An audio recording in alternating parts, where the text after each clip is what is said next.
નમસ્કાર દર્શક મિત્રો, એક ભારત ન્યૂઝ મીડિયામાં આપનું હાર્દિક સ્વાગત છે।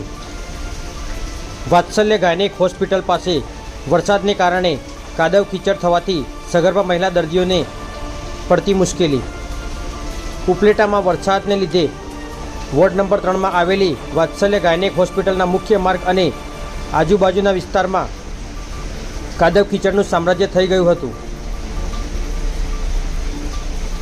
ચોમાસાના આરંભે જ સગર્ભા મહિલાઓને હોસ્પિટલમાં જવા માટે મુશ્કેલી પડતી અને હાલાકી ભોગવવી પડતી હતી।